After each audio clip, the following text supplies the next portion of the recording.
Alright, welcome back to the channel. Today is a new day and we got our first snow. So, snowed overnight, you know, way up top, like up there. They got over a foot. I mean, not directly up there, but you know, Aspen and them. We got about an inch. Nothing to write home about, but it's getting us excited for snowmobile season. So I'm gonna tear this RMK 800 engine apart and see if we can diagnose what this issue is. So let's get to it. Also got the heater running, so got that off of Amazon. It's pretty much a truck heater that I've installed in the garage. I don't want to deal with, you know, having some sort of crazy contraption for heat. I only need it sometimes. I'll need to bring the temperature of the garage up to, say, you know, 60 degrees, but it puts out a lot of heat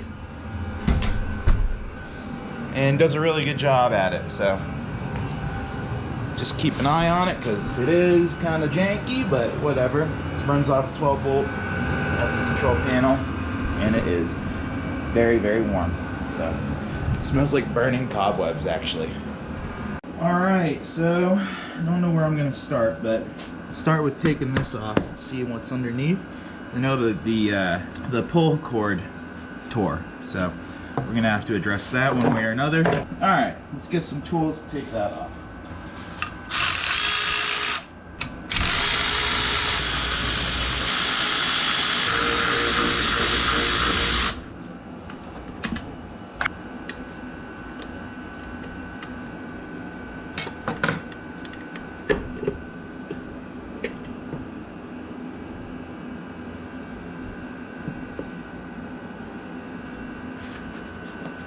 This nut off.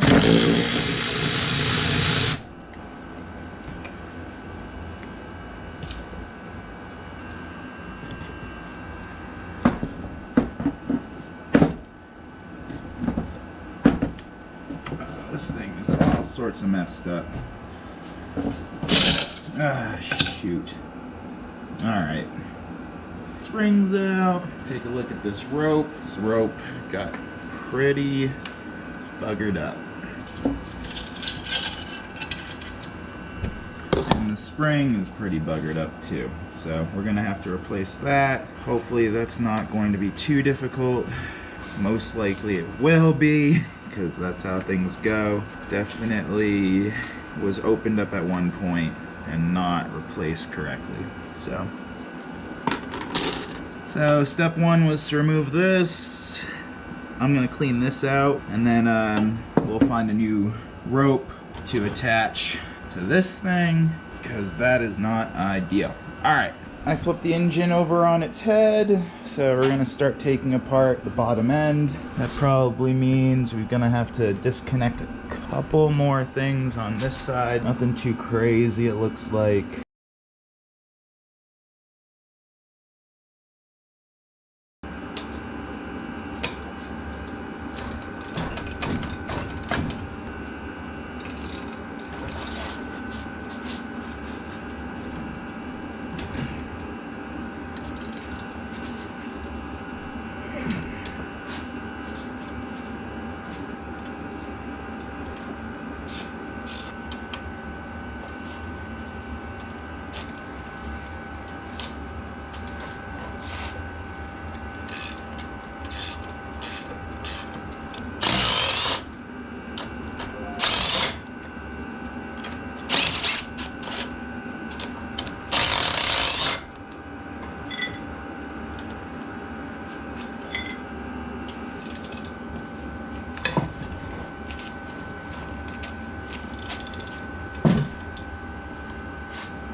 Before I can take the bottom end off, I gotta take off the cylinder base bolts.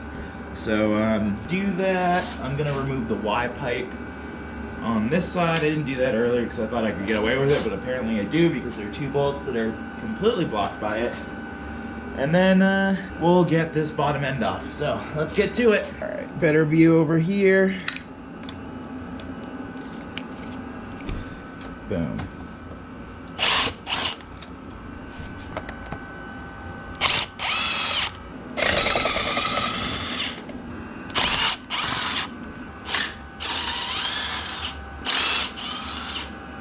Now time for the base bolts.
Alright, the cylinder head is off. It's pretty good on the inside actually. Just leave that right there. So there's the inside of the cylinder head. I'm gonna need a couple new gaskets. But overall pretty good. So happy with that. I guess, I don't know if I should be, but I'm okay with it, that's for sure. Alright. Pistons, nothing too crazy. Some coolant got in as I was taking it off, but that's fine. All right, let's see if we can, probably a good thing I didn't try to take this thing off. I gotta take the pistons off first. Oh man, we're at the part of this where I'm starting to get stuck. So I think I need a gear puller to take this off. And then hopefully this whole thing will come off. Or at least part of it, so we can loosen that up and, you know, get these pieces disassembled. I'm going to try and take the pistons out, and then I'll flip it back over and see if I can continue knocking out the bottom. I've got a gap, I've got sunlight, or air between the two pieces, but they're just not coming apart. So, let's see where we can get with the next set of tools.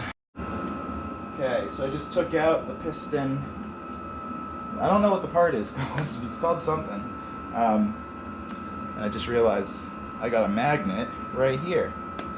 So that's convenient, but took out this ring so I can take the piston out, or the piston off the connecting rod. One on each side. Needle nose pliers does quick work of it all. Okay, just took out one of the pistons. There it is. I got some dirt on it. It's okay, but things are looking good. Bearings looking good. Everything looks great. Okay. Just leave that in there. And we'll set this off to the side.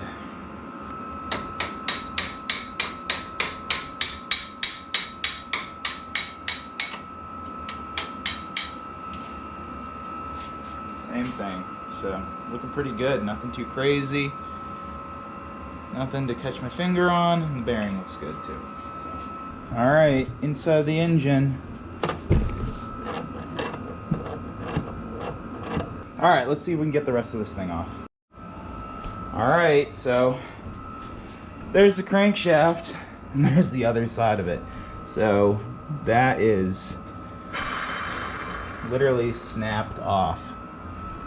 So the engine can run, but only put power out to this right here. So the engine crankshaft is kind of kaput. Now we know, confirmed, there's the issue. Yeah, I need a new crankshaft, so that's pretty much the moral of that story. Pretty much gonna have to worry about separating the bottom end later. I think this is a good place to stop for today, but my hypothesis was correct. Engine would run, you would spin everything in here, right? All the bearings are good inside the engine, but then because it was snapped right inside that shaft, no power was making it to the clutch. So we'll see what we can do. Might end up getting a new engine, might end up just getting a new crankshaft, see what the internet has to hold for us, and then I'll try and sell this to pay for it. So, all right, that was fun.